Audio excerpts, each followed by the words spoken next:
So I'm going to start not with that song, but with yet again the 16th century. The way I started my first lecture in 1522 with Luther's New Testament translation, and I started my second lecture in some sense with the Spanish expulsion and the Inquisition. This lecture begins actually in 1570, about 100 miles away, with the earthquake in Ferrara of 1570, which nearly devastated the town and was followed by thousands of powerful aftershocks. And the inhabitants of the town, Jews and Christians, left their unstable homes and they moved across the river Po, where they set up camp on the banks of the river in temporary shelters. And in this new environment, away from their homes, a certain encounter happened that is related in the book Ma'or Einayim by Azaria de Rossi, The Light of the Eyes. Who's talking about the light of the eyes? Oh, Yancy. And this, I'll just say a little bit about Ma'or Einayim. It's considered the first modern Hebrew, a modern Jewish history book. It's in Hebrew, in the sense that it's the first attempt to write a history from a kind of worldly or secular or non-theological perspective using what would become kind of academic techniques. But the story that he tells in this modern history book begins with what I consider a kind of translation narrative of Jewish modernity. So this is what he says. He talks about being camped out on the banks of the River Po and talking really for the first time with his Christian neighbors now that they're in the next tent as opposed to in a different neighborhood. One of our neighbors, a Christian scholar, to divert his mind from the distressing earthquake, was reading a book that related the story of the translation of the Torah. That is, he was reading the letter of Aristeas. He came up and began to talk with me, inquiring whether by means of the Hebrew version, which he assumed I knew of, I could clarify some of the passages he found obscure in the Latin. When I informed him that I had never heard of such a thing, he was utterly amazed as to how such glory could depart from Israel. I was unoccupied at the time, being far away from my books. I spent my time lifting my eyes to the mountains to see them skip like rams, looking to the walls lest they move. In other words, scared of the aftershocks. That man encouraged me to produce a translation of the book he was reading to divert my attention from the terror of the earthquake and bring solace in these distressing times. I did not refuse, since there was a likelihood that this work would find favor as well among the intelligent of my own people. If the letter of Aristeas serves as a myth of origin for Bible translation in antiquity, de Rossi's account of producing a Hebrew translation of the letter of Aristeas can introduce Jewish translation in modernity. De Rossi's translation, produced in 20 days, emerged from the scene not of Jewish Christian conversion, but rather of Jewish Christian converse, in which, just as in that symposium in Alexandria that produced the Greek Bible, scholars of different traditions might find common ground in their shared appreciation for the Hebrew Bible. And yet, a certain Jewish Christian tension and asymmetry persists even within this touching humanistic Renaissance scene. Translation is often represented through the horizontal figure of an encounter between two languages, as in the symposium described in the letter of Aristeas, between reader and textual meaning, as in the preface to the King James translation, "Openeth the window to let in the light," between author and reader, as in Schleiermacher's famous, "Either the translator leaves the author in peace as much as possible and moves the reader toward him, or he leaves the reader in peace as much as possible and moves the author toward him." De Rossi's translation enterprise may be similarly understood as bringing together a Hebrew-reading Jew and a Latin-reading Christian, both of them Italian speakers.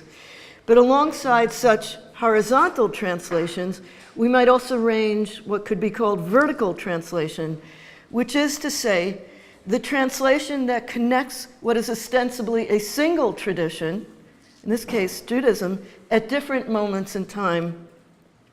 Here, the tension inheres not in the difference between two entities, but rather within an ostensible singularity. This notion of translation tracks with the phenomenological description of how the unity of an object is perceived across successive, fragmented, and disparate perceptual moments through anticipation and reminiscence, recursion and recuperation. It's kind of a phenomenology. De Rossi's Hebrew translation of the Latin translation of the letter of Aristeas at the very outset of Jewish modernity might illustrate how the stutters of religious tradition may be resolved through translation. On the one hand, this source follows a jagged path from a Greek document that itself recounts a Hebrew-Greek translation through the Latin translation of this source and its belated Hebrew rewriting, which represents a copy of a copy of a copy. But this translation project begins with the Christian belief that his new Jewish friend must be in possession of the Hebrew original that will help him decipher his own Latin document. And although de Rossi does not say so, the Hebrew translation he produces stands in some way for this missing original that never existed. The Hebrew document de Rossi produced thus brings together in two particularly closely braided ways these two dimensions of vertical translation as stutter and loss, and as recovery and tradition. To put this otherwise, translation moves in two different directions, combining contradictory modes of temporality. As a document that comes after its pretext or source, it stands at a distance from it that can only grow. But it also strives to approach this source more closely than earlier translations had managed. Translation in this way resembles both the natural cycle of the seasons and the religious calendar, in which the turn of the year moves us both forward and backward. 2016 is gone forever, maybe I can say thank God, but by some ordinary miracle of nature, spring will spring again, and by some ordinary miracle of human culture, January will come back. In such a system, why not a second coming? Translation from this perspective is not just one cultural activity among others, it's the very mechanism that enables us to name a singular entity, whether a religion or a self, despite and through its lapses and recursions. This structure, I think, also conceals a theological one embedded within a biblical temporality. Time moves from that unified language that preceded Babel to that purified tongue, a late echo of the first one that awaits us in a Jewish or Christian end time. Translation embodies the hope that our texts, if not we ourselves, might find an afterlife and redemption. Translation, traveling down the dreary path of Benjamin's secular, empty, homogeneous time, also draws from the recursive powers of the sacred circle or spiral. My earlier lectures this week touched on what I think of as the purest pleasure, the most cherished effect available in translation, retroversion, or it probably should be called pseudo-retroversion, in which translation loses its character as copy or copy of a copy in order to rise up before us in the form of an original or a return. Bob Lindsay, translating the Gospels into Hebrew, spoke of that uncanny feeling that he was hearing the very words of Jesus in his native tongue, lost these millennia in their Greek translation. Bertha Pappenheim, putting on the dress of her ancestor Glickl, was drawn by a similar sense that the translator might also be able to raise the dead from their graves. Such temporal desires may be everywhere in the dream that is translation, but I think they hold a particular allure in Jewish translation, given the ways that Jewish sources, and Jewish languages have come to stand in the Western imaginary for the very site of the original, for origin as such. And that subtitle of my talk, The Jewish Origin of Everything, that's actually a joke I have with a friend. We're going to write a book called The Jewish Origins of Everything. I don't know if that's like just a Jewish joke, or it might also be a Christian joke. What we call in Bible translation history Jewish source orientation is just a more sober way of describing this Jewish fantasy. The assumptions held by that Christian in Ferraro that his new Jewish friend possessed the original while he himself was stuck with a bad translation that he could hardly follow continues to shape modern translation history for Jews as for others. As I hope to show, these assumptions are alive and well in the translation of even that most godless of Jews, Sigmund Freud. If the notion of Jewishness as a kind of original continues to hold sway, maybe that's because it took on a new form and force in the ideologies of modern Jewish subjectivity and in the recapitulation of this ideology in the psychoanalytic stratified self. The Jewishness of a source thus counts as an original in both the historical and the psychological self. Judaism is the original, and I hope it's clear that I don't believe any of this, and all of this has been very deftly deconstructed by such scholars as Daniel Boyarin. But I'm not talking about history, I'm talking about a kind of myth.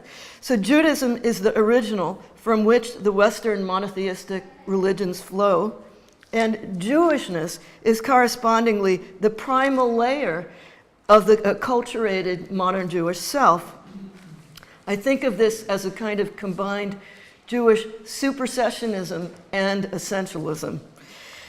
Given these mutually reinforcing ideologies, for Freud's translations into Jewish languages, the sense by his translators that they were discovering something Jewish behind Freud's German was nearly impossible to resist. The story of the translation of Freud is in fact two different theologically infused narratives, just as the destruction of the Second Temple produced not one but two different diaspora religions.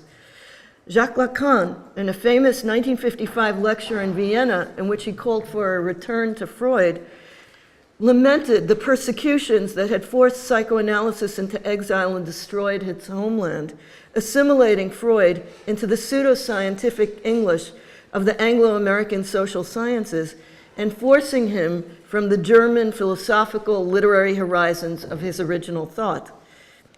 But the religious resonances of the psychoanalytic mission to the Gentiles were already recognized in Freud's own lifetime. Freud's disciples in London called James and Alex Strachey or Strachey? Strachey, right? Strachey's standard edition, the King James Version, the canonized primary source for what Ernest Jones playfully called psychoanalysis's Church of England. But psychoanalysts fled Central Europe not only to London and New York. Max Eitingon, the Belarusian-born socialist, native Yiddish-speaking director of the Berlin Psychoanalytic Society, rejected the invitations of Jones and Einstein to move to London or New York in favor of Jerusalem, where he founded the Palestine Psychoanalytic Society, now the Israel Psychoanalytic Society, with four of his Eastern European-born colleagues. The eccentric psychiatrist and psychoanalyst Emanuel Velichowski, who moved from Moscow to Edinburgh to Berlin to Palestine to North America, published a paper in 1934 while in Palestine asking the question, rather poignant question, can a newly acquired language become the speech of the unconscious? If for Lacan, Freud was lost in translation in exile from German, does this narrative of the psychoanalytic diaspora, lost and betrayed in translation, also account for these other, perhaps more Jewish psychoanalytic patterns? Was the Zionist settlement in Jerusalem also a site of psychoanalytic diaspora, even more removed from Vienna, perhaps, than London or New York? Or might it rather be a place of recuperation? The rabbinic Judaism of psychoanalysis, rather than the more universalist movement springing up elsewhere? Might something be gained rather than lost in translation into Jewish languages and contexts? For Yiddish translators and writers on psychoanalysis, there was yet another way to understand what constituted the Freudian diaspora. While Lacan and Bettelheim made clear that they considered Vienna the psychoanalytic homeland, some of Freud's readers further to the east found an earlier homeland in the Moravian town of Freiburg, in which Freud spent his first few years, or in his father's Galician, Eastern Austro-Hungarian Empire hometown of Tischmanitz, or his paternal grandparents' hometown of Buchach, where his great-grandmother Freda lent the line their family matronymic. And maybe I'll just say a little something about this, which is that my father was born in the same town, Buchach, as was the Hebrew writer Shai Agnon. And I'll just say something about this is the family, this is the trunk of the tree back when it only had first names. And these are his ancestors, Freud's ancestors, Yisachar and Freda. So Freud's name is actually a last name derived from a female first name. And it's actually fairly common among Jewish last names that come from this region of the world, that they're actually matronymics. So the name Sorkin is Sarah's child, or Rifkin, or etc. Those are all matronymics. So Freud actually has not only an Eastern European name, but an Eastern European matronymic. I don't know what to do with that, I'm just pointing it out. For these readers, and by the way, the Sefer Buchach is what's called a Yizkor Buch, which is a memorial book put together by the survivors of an Eastern European town that was destroyed in the Holocaust. And this book features very proudly all the famous Jews that come from this hometown, especially including Freud. For these readers, Vienna was the diaspora, and Freud's thought already was in exile from what they imagined to be his native tongue. Yiddish translation may have been, in many respects, among the most marginal offshoots or footnotes of the psychoanalytic translation project, but it made a special claim that no other language could hazard, as the language and culture in which Freud himself had so recently been rooted, however vociferously he may have attempted to repudiate the connection. I'll give you just a brief history of Freud and translation into Jewish languages.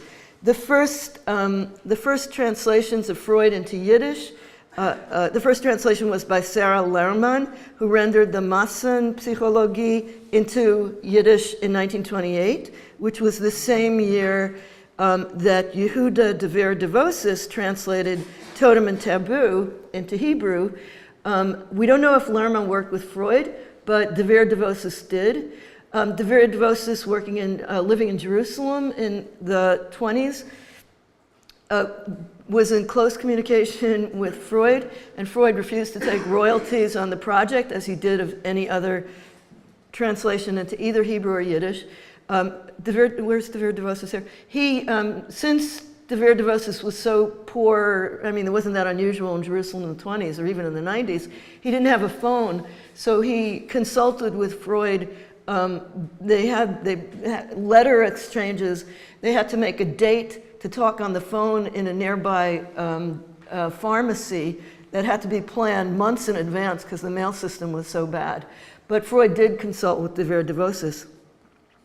Other Yiddish and particularly Hebrew translations followed quickly after this rather late start. In Palestine, Freud was the third most translated German writer after Herzl, Theodor Herzl, and Max Nordau. In Yiddish, at least two other translations of Freud appeared in the 1930s, not including the most famous of them, the translation of Freud's introductory lectures as Reinfirm Psychoanalyse by Max Weinreich. Do I have a phone? No, I don't have it. The Dean of Yiddish Letters and the founder of the YIVO Institute for the Study of Eastern European Jews, the archive in which I've spent the last year, and on whose honorary board Freud sat. So Freud had a collegial conversation with Max Weinreich, who was really the most important intellectual in the Yiddish-speaking world. These translations might be distinguished from those that appeared in other languages, with the exception of Weinreich, who was analyzed for a month or two in the fall of 1933, and who worked at Yale with psychoanalytically informed anthropologists and linguists, for instance, Edward Sapir and John Dollard. These translators had no training in psychoanalysis or even psychology. They tended to be educators, journalists, writers, just translators who worked on Freud, among other figures. These translations, unlike most others, I think, did not serve the purpose of training psychoanalysts or providing them with a standardized vocabulary.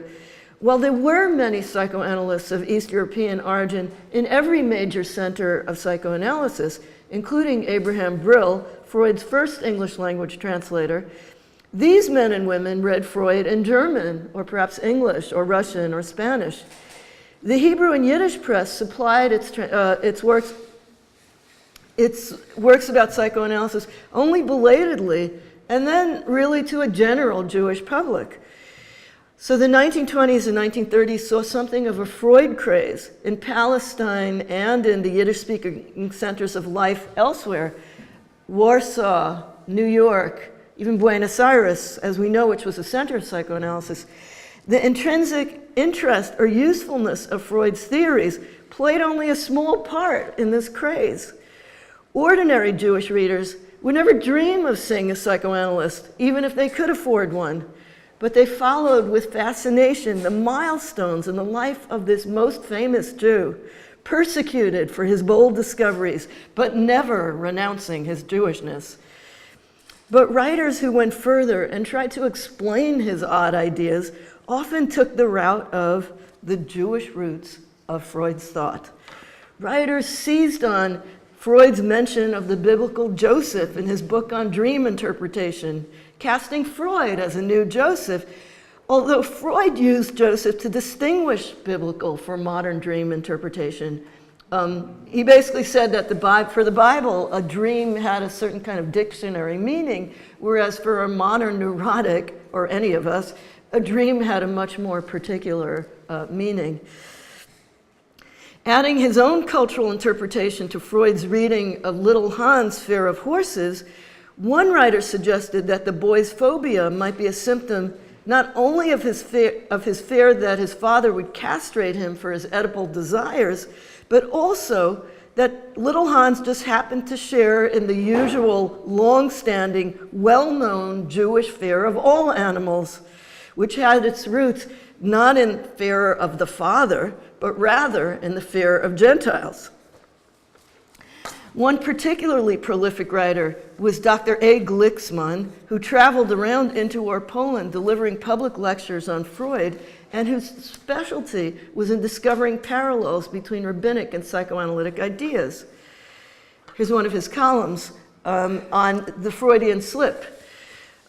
Professor Sigmund Freud, Toasim and Mecholim. For those of you who know Hebrew, there's the Hebraic side of Yiddish that he used to talk about Freud. His particular interest was in reading rabbinic commentary in Geist von Freud's Theorie, in the spirit of Freud's theory. One lecture on the Freudian slip attempted to demonstrate that Freud's reading of mistakes was similar to the midrashic method of squeezing meaning from apparently insignificant mistakes. He says, "Sie haben gequetscht über die Eisius." They just squeezed out the letters.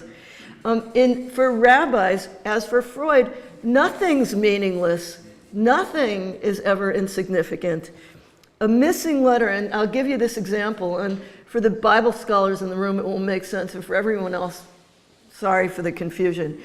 A missing letter, he's really interested in the Kri-Ktiv difference. So a missing letter, say, in a biblical verse, the one that describes Abraham commissioning his servant Eliezer to find a bride for his son Isaac, is read by the rabbinic commentators as an indirect biblical hint that Eliezer really hoped to find a beautiful bride for his own son. The difference is ulai and elai. Ulai means perhaps, elai means to me. He seems to be worrying about, is this woman going to want to come with him? But he's really saying, if you read the Kri-Ktiv difference psychoanalytically, to me, I hope she wants to come. Glicksman adds that this commentary is itself indirect, with Eliezer displacing his own interest in this woman onto his son, while the rabbis perform the trick of projecting their own disavowed. In other words, Eliezer says he wants this bride for his son. What he really means is he wants the bride for himself. But what the rabbis really mean is they want the bride for themselves. This sort of erotic desires within erotic desires displaced onto biblical characters, etc. This lecture brings together psychoanalysis and rabbinic commentary in very complicated ways. On the one hand, religious hermeneutics might be illuminated by the application of Freudian methods to expose the rabbis as full of sexual desires. But the rabbis themselves invented that game, squeezing the letters to find the telling slip-up that will show Eliezer as a desirous man rather than only a faithful servant.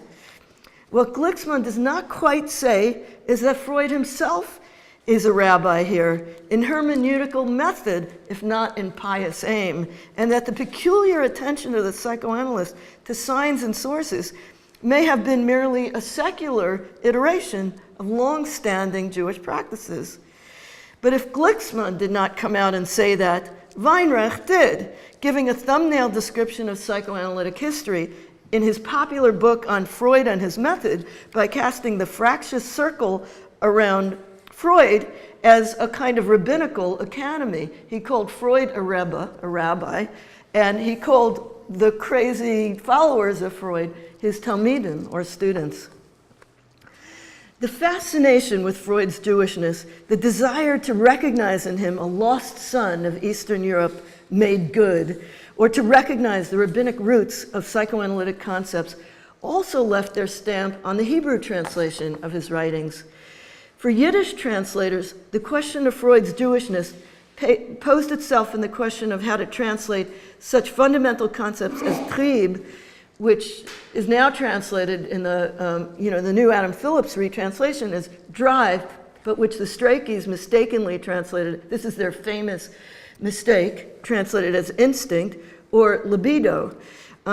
If the Strachey's had to navigate between a more philosophical or literary and a more scientific or formal language, Yiddish translators navigated rather between the easy method of finding or forging a Yiddish cognate for German terms. And I think at this point, if you don't know that, I've been talking about Yiddish a lot, you know it's basically German with a Hebrew admixture. So it's very easy to translate from German into Yiddish. You just basically find all those places where Yiddish has two terms, which it often does, a kind of Hebraic and a Germanic. Choose the Germanic. It translates itself, as we say. Or, on the other hand, you could draw from the Hebraic component of Yiddish to forge a more distinctively Jewish Yiddish psychoanalytic vocabulary. While Lerman, the first Yiddish translator, kept close to Freud's German, happy to transliterate terms into Yiddish rather than finding indigenous Yiddish expressions, the translators that followed her took a much different route. The extremely influential Weinreich, who had the benefit of knowing Freud and securing an introduction from the master for his, in other words, Freud wrote an introduction to Weinreich's work. He set the pattern for this, not only in the translation, but also in his earlier writings about psychoanalysis. Freud would be cast into a richly idiomatic Yiddish wherever possible.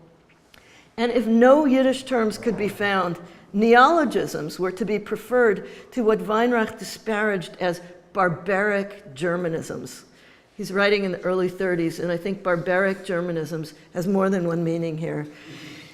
These translation choices, to borrow a psychoanalytic term, were overdetermined.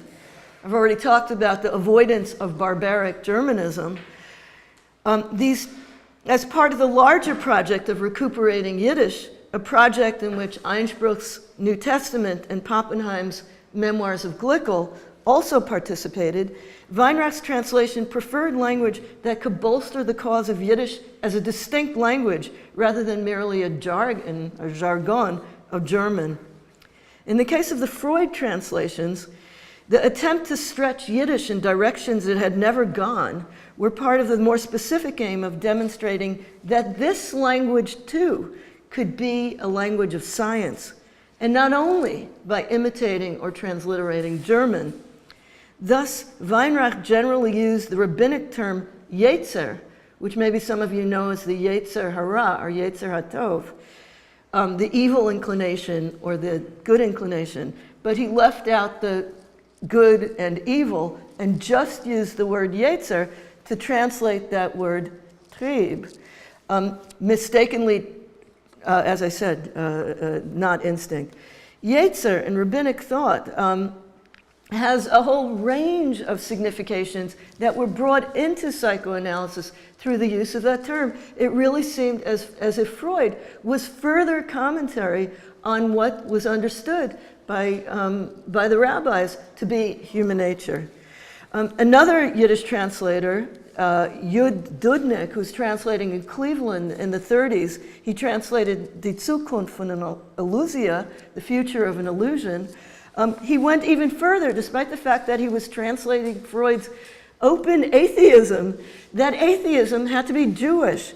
He translated libido as, other translators translated as libido. He translated into the rabbinic term taivus haniyuf, which I think I would translate it as the lust of fornication. With such religiously inflected and highly charged Yiddish, translators raised the possibility that Freud's ideas about sex were not shocking scientific discoveries, but rather old rabbinic wine in new German vessels. This game worked a little differently in Hebrew translation, striving backward less to the deeper strata of Freud's psyche than to the Jewish sources that were felt to stand behind the unnamed primal cultures Freud claimed to be investigating, for instance, in Totem and Taboo. While the title in Hebrew, Totem v'Taboo, suggests that Dvir Devosis was perfectly prepared to acknowledge that Hebrew lacked equivalents for the two major concepts of the book he was translating, he was not entirely willing to relinquish the hope that Freud was actually talking about the Bible when he talked about ancient cultures. He thus appended a learned footnote to nearly every paragraph, and it's been pointed out to me that he only acknowledges that this is the footnote of the translator and not Freud's own translator at the very end of a very long footnote. This is Ha'arat HaMetargem, the translator's footnote. And as you can see, just on this page, 2 out of the 3 footnotes are by the translator. For instance, I'll just give you a short example. He claims that actually the Bible is a totemic book, and as evidence for this, he finds evidence everywhere, but among his evidence is that the names of the 12 tribes are often taken from animals, and thus the 12 tribes are not so much tribes or descendants of Israel as basically totemic clans, just to give you a sense. So in this way, Dvir Devosis provided biblical support where no support was needed. When Zvi Wisławski won the Chernyakhovsky Prize in 1942 for his translation of the psychopathology of everyday life, Psychologia shel Chaye Yom Yom, The committee emphasized that his use of Mishnaic and Midrashic language had created the illusion that the text had been written by one of our ancients. Freud may have been clear about his desires to dissociate himself from the idea of a Jewish science. And in the introductory letter to Dvir Devosis's translation, he also made it clear that he didn't know Hebrew. Nevertheless, his Hebrew and Jewish translators were perfectly willing to see psychoanalysis as just this Jewish science that Freud himself had repudiated. Unlike the well-studied French, English, Russian, Spanish translations of psychoanalysis, these Jewish translations can hardly be called important in psychoanalytic history. And yet, they raise a set of peculiarly central concerns. Was the translation of Freud into Hebrew and Yiddish also a betrayal of Freud's Viennese idiom, as Lacan suggested about the English translation? Or did these translators really uncover something behind or suppressed in his German? Did they, like Pappenheim, provide a kind of redemptive healing, a talking cure for the assimilated self that was Freud's German? Or should we twist this screw one more time, asking whether the translators who cast Freud into Hebrew and Yiddish betrayed Freud even further than his English translators, and perhaps more devastatingly than others? To lay my cards on the table, if you haven't already guessed where I'm going, the return to a Jewish Freud embodied in these translations and in research that continues to our own day should be contested on at least 3 grounds. The first of these grounds is empirical. We should not be misled by the ostensible neutrality of Weinrath's terminology of external versus internal bilingualism, or by the ideology of a stratified subjectivity in which the authentic language and self are buried deep. Pappenheim may not have suppressed a native Yiddish Mamalashon, mother tongue, but rather learned Yiddish, as Weinreich himself did as an adult. Nor should we be taken in by the familiarity of the Enlightenment modern architecture that places Jewish languages inside and European languages as the surface or exterior of the self. While Gordon, the poet that coined that phrase, be a Jew at home and a man on the streets, while he called for such an arrangement in his 1866 poem, by 1870, in a different poem, For Whom Do I Toil?, in which he asked the question of why he was writing Hebrew poems because there were no Hebrew readers left, he was lamenting the rush of his generation of modernizing Jews to European languages, leaving him without a readership for his Hebrew works. The scholarly project is not only to discover the Yiddish or Hebrew that lies behind the facade of European tongues, but it's also to analyze the Jewish myth, the desires and the nostalgia that cast Yiddish as not contingently, but rather archetypically the mother tongue, the authentic, shameful, primal, feminized Jewish interior, awaiting only our own discovery. Is Yiddish really the Mama Lashon? Was it Freud's mother tongue or only his mother's mother tongue? Does it not function, as Lacan says is true of all fathers, as also the name of the father, imposed from without and signifying alienation as much as pure identity or essence? Is it only our own era in which one is as likely to be a Jew on the street and merely a person in the house, in which Ashkenazic Jewishness is performed far beyond the soil of Ashkenaz, in which Yiddish or Ladino speakers are made in the ecumenical university classroom as often as in the Jewish marital bedroom, advertised on t-shirts and mugs, and performed in jokes as expressed at moments of great pain and trauma? Perhaps what Anna O was mourning was not a Yiddish she was stopped from expressing by the conventions of Viennese society, as Gilman suggests, but rather a language whose loss was more painful because she never knew it. As for Hebrew, in his essay on the dreams of new immigrants and Hebrew speakers, Velichowski suggests that when Hebrew appeared in a dream, it was likely a pun that served as a cover for a deeper meaning in the dreamer's native language, including a European one. Hebrew, like those ubiquitous Yiddish refrigerator magnets that people give you if they know that you're interested in Yiddish, may rest only on the surface.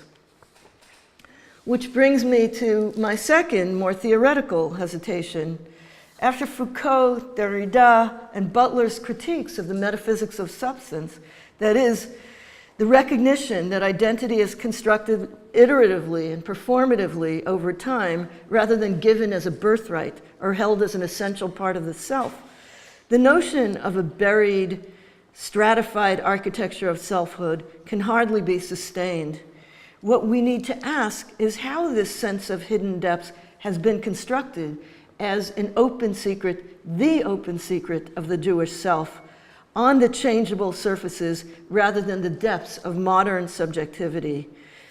As an aid in this rather abstract intervention, it might be worth remembering that Freud himself was not an archaeologist, but rather a collector of antiquities, and in its collection, antiquity is wrenched from its context, its provenance obscured, in favor of its circulation as a bourgeois commodity, a cultural fetish, a purchase from the junk shop of modern Jewish history. But I think the most important intervention into this project that needs to be made is ethical. The historical violence of evangelical mission and conversion, so painful a part of Jewish history, need hardly be spelled out in this company. But there is a violence as well in conversion that stays within the boundaries of those people we might still call Jews. The recourse to Freud's Jewishness, the parading of his family tree, the description of his beautiful Jewish features underneath his European trimmed beard, the persistent question that Freud was harassed by of just how much Yiddish he knew. These are not merely neutral research questions or translational approaches, as evidenced by Freud's irritation with the visitors from the worlds of Yiddish and Hebrew who tried to buttonhole him with such questions. As in the Jewish joke I told, I think last time, about Mrs. Cowan, there's a sexual aggression that attends this game, a desire not only to trace and to learn, but also to expose, to ferret out, to recruit, to convert. Derrida, in a speech at the opening of the London Freud Archives in 1995, I believe, made exactly this point in response to a book by the Jewish studies critic Yosef Chaim Yerushalmi. Yerushalmi's book, which is called Freud's Moses, is only the most powerful and rich in a long series of books that attempted to demonstrate Freud's Jewishness. Among other ways, by the discovery, in Yerushalmi's case, of such lost and hidden artifacts as the Hebrew poem that Freud's father wrote in the family Bible, addressed to his son on the occasion of the publication of his first book, and the recording in that same book of the earlier date when the young Shlomo, Sigmund, was circumcised. While the Hebrew record makes clear for Yerushalmi just how observant Freud's family was when their eldest son was born, the Hebrew poem is evidence for Yerushalmi that Freud knew Hebrew much better than he was prepared to acknowledge. Derrida's attention is drawn in discussing Yerushalmi's project of discovering a more Jewish Freud to the letter to Freud that functions as the book's epilogue, Yerushalmi's book's epilogue, in which the Columbia professor of Jewish history addresses Freud in the first person plural, we Jews. For Derrida, Yerushalmi's insistence of speaking of and to Freud through this first person plural, through this we, is not evidence of shared kinship and intimacy. as Yerushalmi may imagine it, but rather a long-delayed echo of the violence of the circumcision his father recorded in the family Bible, and the inscription that Yerushalmi dug up in the archives a century or more later. Sorry for that convoluted sentence. To quote Derrida, because he's dead and incapable of responding, Freud can only acquiesce to Yerushalmi's buttonholing him.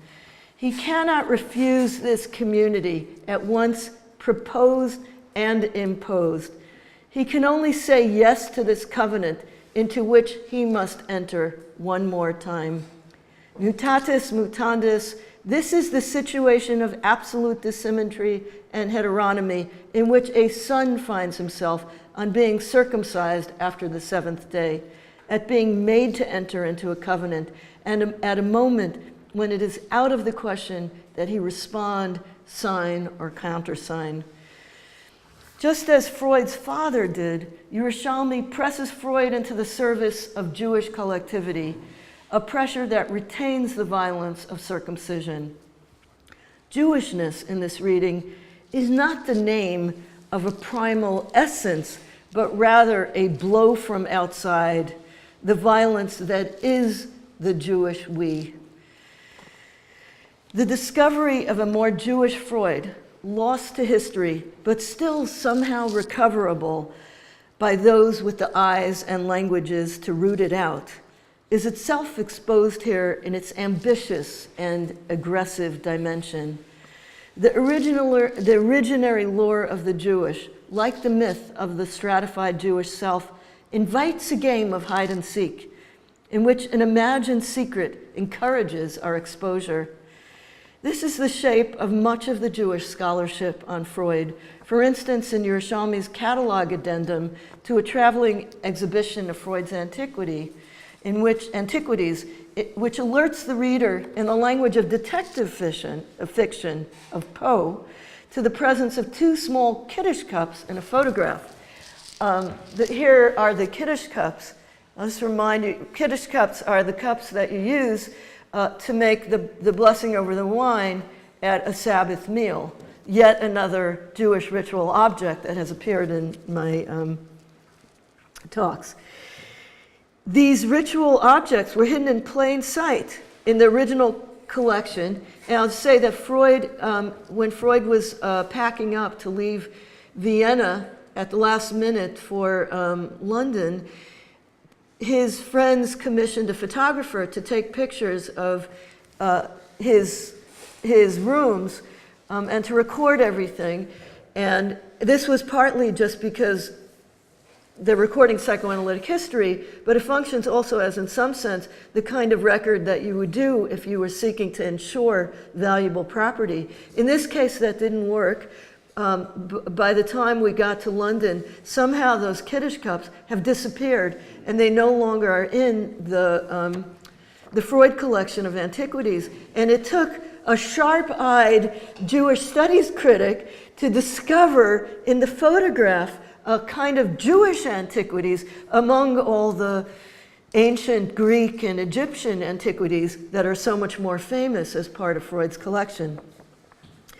The story of Jewish acculturation in this catalog, as in Pappenheim's last story about the convert from Judaism to Christianity, has two dimensions: the burial of Jewish secrets and just as regularly the discovery of these purloined artifacts. But have these secrets really been buried if they stand there with all the others in plain sight? There's a cottage industry of books detailing the Jewish roots of this or that Freudian concept, the Jewish anxieties that underlie psychoanalysis, the Jewish languages within Freud. My own book, may it come to fruition, on Freud and Jewish translation, is one contribution, or will be, I hope, if I manage to write it, is one contribution to this growing bookshelf. But at this late stage, the time is long past to play the game as it has been played for so long. What we need, rather, is a means of registering and investigating the desires and assumption that structure the search for the Jewish Freud, that already shaped it even in his own time, and that were operative even within Freud himself. And I can explain that in the Q&A, how that worked. What is the allure of this shared project? What are the nostalgic, voyeuristic, aggressive energies that propel our scholarly gaze, that make us hope not only to find the Jewish original, the Christian neighbor, hope that we owned, but also to strip the foolish Jew of his flimsy cover, to root out her darkest Jewish secrets? The fantasy that Jewish languages are the stratum that underlie Freud's German has given way in new translations of Freud into Hebrew to perspectives less hijacked by the need to claim Freud for the Jewish people or to clothe him in rabbinic garb. Ruth Ginsburg, whose translation of Totem and Taboo is representative of what is by now the third generation of Freud translation into Hebrew, makes it clear that unlike Devir Devosis, her aim is to produce a Hebrew that registers the Germanness of Freud, its alienation and distance from Hebrew and the Bible, even in a book called Moses and Monotheism. And her Moses and Monotheism restores the academic and arguably Protestant term monotheism to the title, amending Attar's 1978 term, Emunat HaYichud, the faith in the unity, which resonates, or the unity faith, which resonates inappropriately with the medieval Jewish philosophical tradition. Ginsburg writes, I was looking for linguistic elements, tricks even, that would estrange Hebrew and make it different, Egyptian. Not a secret Jew, but rather a no longer secret Egyptian, as Edward Said also recommends that psychoanalysis discover, is lodged at the core of Freud's writing. As Ginsburg also points out, Freud's Moses and Monotheism quoted not from that family Philipson Bible, the Jewish 19th century version that was Freud's family Bible, but rather from Luther, as if to distance his own writing from Jewish languages and interpretation. If so, would simple recovery of the cited Hebrew, in other words, going back to the Hebrew, the translator's easiest task, right? So you're translating into Hebrew from a German that cites the Hebrew Bible. All you have to do is open the Bible and find the citation. Is that the way to register the Bibleness, the Biblicism of Freud's precursor text? Or is there some way of registering precisely that this is not the Torah that we're talking about, but something rather different? If Freud was Egyptian, if Moses was Egyptian, as Freud claims, perhaps Freud was Egyptian too, and like that founder of the Jewish religion, not Hebrew, but rather a foreign language was its native tongue. Thank you.